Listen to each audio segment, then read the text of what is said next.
What's good, everybody, and welcome back to my channel. You read this title, you see this smile on my face, so you know what's going down. I'm getting ready to do the Copycat Chick-fil-A Spicy Chicken Sandwich. Hey, listen, it's gonna be a lot of ingredients, right? But listen, these are all ingredients that we have like in our cabinets, you know, nothing over the top, nothing like that.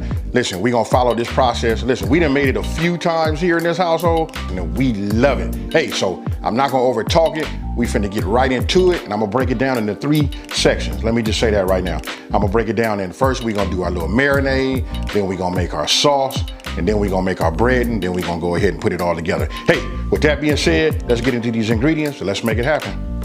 Okay, so I'm getting ready to prep my chicken. I'm gonna show you the chicken, but don't forget, listen, the full ingredient list is down in the description box below this video. Now, let me go ahead and just start showing you this. Look, I got chicken halves, right? Excuse me, these are chicken breasts. And what I'm gonna do is I'm gonna get my knife and I'm gonna go ahead and slice them in half. All right, so I'm gonna go ahead and get that. And now, I got it here. What we wanna do is we just wanna half it. So I'm gonna come like this. And the reason I'm doing this, because we want it to cook and we want it to be, you know, to cook evenly.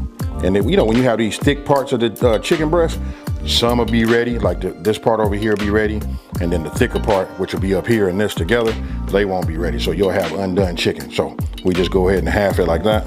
I'm gonna go ahead, I'm gonna take just 2 of the bigger ones. I'm just gonna make 4. So these, I'm gonna put back in a Ziploc freezer bag. I'm gonna put them in the refrigerator and I'm gonna save them for a later date. Okay, so you just see me cut it. Now, come on down here. Look, let me turn this around so you guys can see. This was 2 chicken breasts, right? All I did was cut them in half them, right? So now we got 1, 2, 3, 4, that's 4 sandwiches. And here, this is a half a cup of dill pickle juice.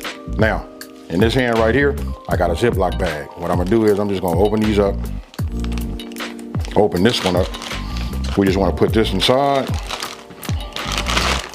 Then you wanna take your pickle juice and you just pour this inside like this. And now I'm gonna get myself a 1/4 cup of water. Here's a 1/4 cup of water. We just add that to it also. What I'm gonna do is I'm gonna get some of this air out of here. You wanna make sure it's sealed because we're gonna put this in the refrigerator and we don't wanna have no issues with no leakage. All right, got that done. And what we'll do is we'll put this in the refrigerator and we'll come back after 30 minutes and then we'll continue. Now, we got the chicken in the refrigerator, right, for 30 minutes. That's marinating. Now let's go ahead and make this Chick-fil-A sauce. This right here is what's gonna be the binder that really ties this all in, right? So check it out. Now, here we got mayo, yellow mustard. We got that Dijon mustard for that kick. We got honey, barbecue sauce, and it's just like a sweet barbecue sauce. So any type of barbecue sauce you use that has like that brown sugar in it, that's what you want to use right here. Here we got paprika and garlic powder. And last but not least, we got lemon juice. It seemed like a lot, but listen, what we're doing is we replicating what Chick-fil-A does, right? This is their, you know, recipe is about as close as we're gonna be able to get it without actually taking the recipe, right? So, look, I got myself a bowl. All you wanna do is, we wanna dump all these ingredients in there and get yourself, you know, a whisk, and then we just wanna mix it and blend it in, you know, blend it well. So, start with yourself with a spatula so you can get all your ingredients. So, there is no order right here. I'm just gonna grab them, whatever's, you know, closest to me, or whatever order I wanna use, because listen, it all gotta be in here together, and then what we do is we blend. Now, get your whisk, and let's make it happen. I can tell you one thing about when you start mixing ingredients together and when they, you know, you got the proper blend, boy, the aroma that it gives off is just amazing. So we're just gonna keep whisking it. And then by using a glass bowl, we can look on the side, right? You can see what need to be scraped. Did you get it all in there? You see that? Now, we'll just keep doing this. I'm gonna give me a spoon, then we're gonna taste it, and then we're gonna put this in the refrigerator and let this chill. Let me taste it. Oh. I'm gonna put this in the refrigerator and let this chill. Now we finna set up our breading station. Chicken's in the refrigerator, the sauce is made, now let's set up our breading station, right? So let's go over these ingredients. Now, I'll just start by saying this. This is gonna be the exact same way we made the sauce. All of these ingredients just gotta go in this large bowl. This right here, you just wanna make sure you got a bowl that's large enough so that you can put all of your your chicken in there and pat it down so you can get all of your breading on it, right? So we'll start by doing this. This right here, we got all-purpose flour, salt and pepper. Now here's where it gets a little tricky. This right here is that powdered sugar. Listen, got 3 tablespoons of this. Look, this is a must-have. If you want it to be just like Chick-fil-A, gotta have it. Now, I said it's a spicy chicken sandwich, right? This right here, this is cayenne pepper. You can put 1 teaspoon, or you can put a tablespoon in here, or you can go 2. This right here is 1.5 teaspoons. Okay, and right here, I got 3 ingredients inside this one bowl right here. So that's baking soda right there. You got chili powder and paprika. Now we go ahead and get ourselves a whisk. So now we'll just use the whisk, move it around, get it all mixed up. And you'll see it. Some parts will be more white than others, so you just got to keep mixing it. And then you can see the black specks. That's from that black pepper. So it's going to be nicely, seasoned. This right here is a good flour, a good breading mix. All right. Now, that's done. Now, you take yourself a bowl, and this is where we're going to get everything, our wet batter, right? So this is just milk. And then I got myself 1 large egg. And then all you want to do is just get yourself, another whisk and just get this all mixed up. Now, okay, look, 30 minutes is up. I just took the chicken breast. I got them right here on the counter. Here they are right here. Now look, we're going to deep fry, right? So I got to say this right here. I'm going to show you, another option. For myself, if you look right here, I'm going to be using my deep fryer. This is my Tefal deep fryer. I can set my temperature to 350 degrees up here. Listen, and it's going to maintain that. I don't have to worry about no guesswork, right? Now, I'm going to show you, this is probably the way, because if you don't have a deep fryer, this is the normal way everybody's going to do it. We're going to use, just a regular pot, but you're going to have to get yourself a candy thermometer. But listen, to take the guesswork, especially for people that are new, get yourself one of these. These are only like about 10, 11. Max it can be is like $13, right? You can pick these up online. Candy thermometer, you can get $3.50. You got a pot. Make sure you get a pot that's big enough too, so that when you put your chicken breast inside of here, it's going to start splattering. You want to at least make sure that some of your oil stay inside. Other than that, you're going to have to go through that cleanup, wiping your stove, stuff like that. So this is an option. This is a good option. Sometimes you guys going to see I do this also. But right now, like I said, I'm going to be using my Tefal deep fryer, and we're going to go from there. So look, I just got a pan. I put a cooling rack right over the pan, right? Because I'm going to tell you why. Once we come out of this bag, again, we're going to dip here. We're going to dip. Then we're going to double dip. Boom, boom, right? Then when we shake off, then we're going to just line them here. And meanwhile, my grease is coming up to temp to 350 degrees. Remember that. So let's go ahead and get our station set up right now. Now, I just go ahead and let it drip like this. Here, I'm not going to pat it dry or nothing. We're going to go right into our egg wash, right? So we got this done. Once it's completely coated, we'll let it drip like this. And then we come right on over here to our flour, right? So I'm just going to do this.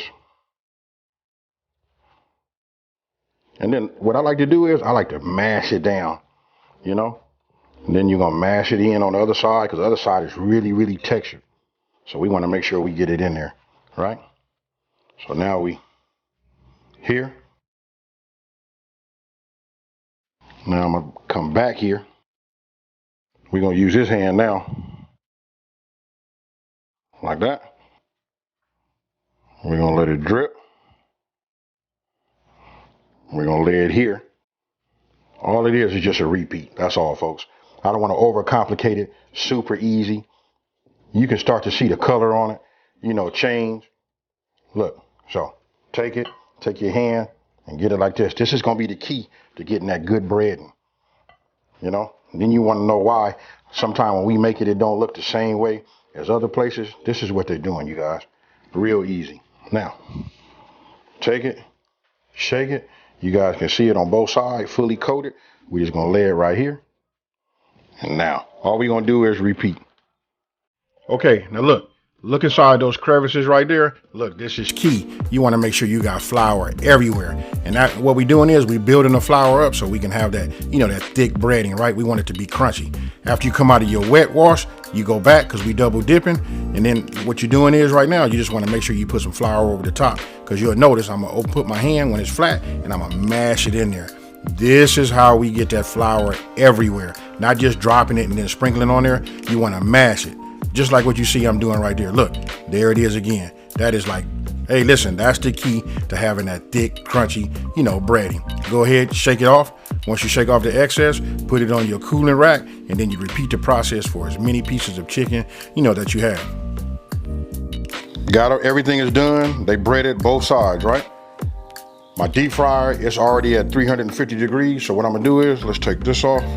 So what I'm gonna do is, I'm gonna just take one of these like this, and the other one like this. And then what we're gonna do is we're just gonna dunk it in like that. I'm gonna go ahead and put this top on, and we're gonna let it fry. Those are the thinner sides of it, so it should probably only take maybe about 5 minutes, maybe 4 minutes, but I'm gonna check it. You're gonna want to get yourself like an instant read. You know what I mean? Because look, we're gonna look for 165. So this is what I'm gonna use to check, and I'll check it after 4 minutes. Now, it's been about 4 minutes, right? Take them out. I'm sure it was about every bit of 4 minutes. And then what we want to do is check the internal temp. As you can see right here, look, it kind of like slowed down, 163, 64, 65, actually went to 67. That was perfect right there. Put both of them on a cooling rack, put my other 2 thicker pieces into the deep fryer and letting those go. Now, those took about 7, almost 8 minutes for those to be, you know, fully temped, right? Reach 165 with that, took those out. And then what you want to do is, listen, while they hot, you want to go ahead and add your cheese. That right there was a slice of that Gouda cheese. And this right here is just American. You know what? You just want to put that on there while it's hot and let it melt and do its thing. Okay, so you saw they temp just right. You know, at 165, maybe on a little bit of the thicker part was, looked like it said about 170. That's okay too. So now we're gonna go ahead and assemble. So I got my sauce, right? I'm gonna go ahead. Look, we're just gonna put a little bit here. And then I just take the back of the spoon. You know what I mean? To me, I like my burgers, any kind of sandwich or whatever, to be just like a little bit on the sloppy side. You know what I mean? I wanna know that I got sauce on there. What I'm gonna do is, we're gonna add just like they do. We're gonna put a few pickles on here, except for them little 1 or 2 pickles that they put on there. You know, we're just gonna add a little bit more. Now we'll come with the lettuce. Now we're gonna come with the tomato. It's up to you guys. You guys can assemble them how you want to. And now I'm gonna put a couple of tomatoes on that one. When it comes to the meat, look, I got this one right here. This right here got that Gouda cheese. I'm gonna go ahead and just put that one right here on the top, just like you see right there. And then this other one right here, and I put it on there while it's hot so it can just like melt, right? This one right here, this is just American. You know, a slice of that American cheese. Now, we're gonna go to the top bun. And then if you guys wanna know, Chick-fil-A doesn't use a brioche bun. I don't believe they do. I think what they use is just like a regular hamburger bun. But for me, I gotta use a brioche. Since I've been turned on to it, that's all I like to use, you know? And again, I like for me to know that I have some sauce on it. So that's it on the top. We just put this on like this. And you guys tell me what you think about that. Now you can look at that first one, the one that's closest to the camera. You know what I mean? You can see like just how thick that is right there. So if you like it thick like that, you can cut your chicken like that.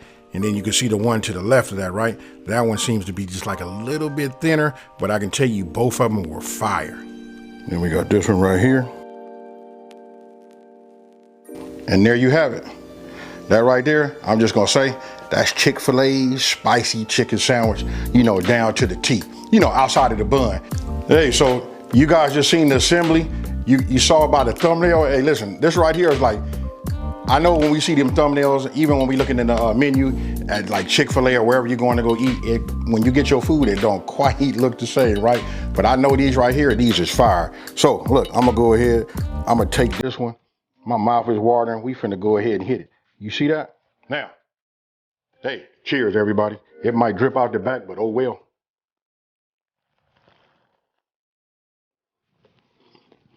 Oh man.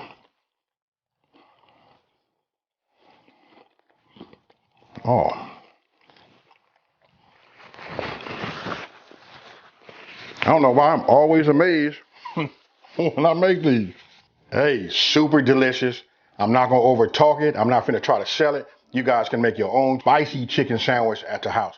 You know what? It's just like super easy. It looks like it's a lot, but it all goes together. You can make a bunch of these in about 45 minutes. Hey, so with that being said, if you're new to my channel, let me take this time to say, hey, thank you for watching this video. Don't forget to like and subscribe and tell everybody out there there's a channel out here that's simplifying these recipes and taking the mystery out of cooking. And for those of you guys that have been with me for a minute, you know how I'm about to get out of here, folks. I'm out of here. Peace.